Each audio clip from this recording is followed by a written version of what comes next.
who lived 4 miles from the spill and was forced to move when the dangerous chemicals began making her sick. Hilary, it's good to see you again. I appreciate you coming on. And can I ask, what went through your mind when you saw these study headlines, when you learned that the chemicals had spread to 16 other states? Well, it was quite heartbreaking because I relocated to the state of New York to get away from these chemicals. And according to this new study, it wasn't far enough. And I don't know how far enough would be.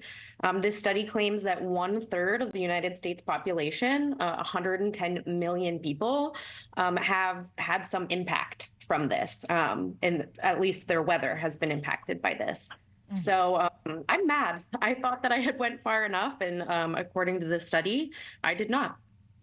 What needs to be done? I mean, do you hope this study will push the EPA to do more in terms of cleanup and monitoring? Yes, absolutely. We're still waiting on a major disaster declaration or a public health emergency. That is something that's in the EPA's hands that they can do. They can claim that this is a public health crisis. Also, there's a DOJ settlement that is still up in the air. There's a public comment period coming up. We would love to see a public hearing.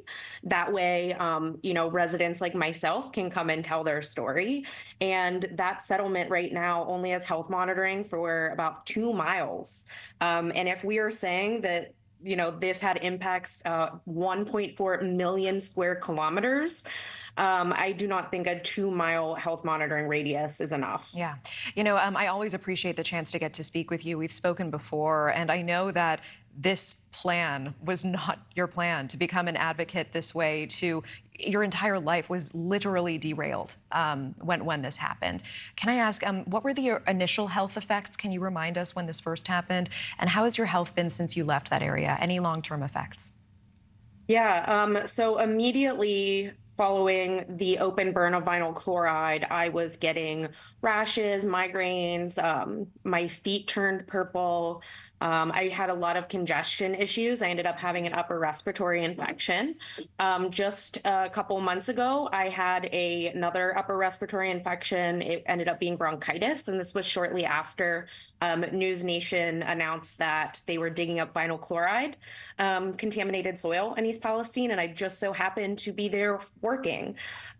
So the health effects continue to happen. Actually, I had just talked to my doctor this morning, and I'm going for some additional testing because of the rashes that I'm getting and some of the different respiratory issues I'm still facing, even though this is, a year and a half after the fact. Yeah. So, not being in my home helps, but even that, isn't solving my issues right now. What I need is health care, and that's not what's available to us at the moment. And I know it was tremendously difficult to uproot your entire life and make this decision. And there are so many of your community members who were not able to relocate and get out of here. What do you feel for all of the people, all of your neighbors who are still continuing to live there every day?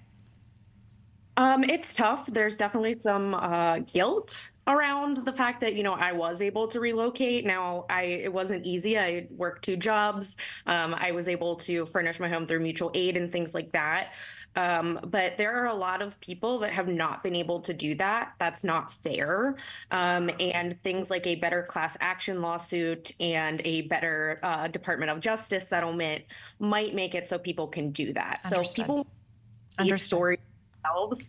Stillhere.org. It's a storytelling project by Clean Air Action Fund and Riverwise, and it goes into detail different stories of people living in hotels, people who have returned to their homes. Highly recommend everyone goes and watch these stories for themselves. Thank because you. not Hilary, with the 1 minute we have left, I do want to ask, Norfolk Southern estimates it will spend more than $1 billion to fix the contamination. And as you alluded to, the company agreed to pay $600 million to settle a class action lawsuit. Are you part of that lawsuit? What are your thoughts on this response? What are your thoughts on Norfolk Southern's response after the disaster and how it continues today? I think it's not enough. I think that it sounds like a really big number, but when it comes down to it, families like me, we would be, getting a couple $1,000s. And also the fact that you have to sign away your future legal rights is very concerning. So my family has decided to opt out of the lawsuit. And a lot of people don't know you have to do that or you're automatically opted in.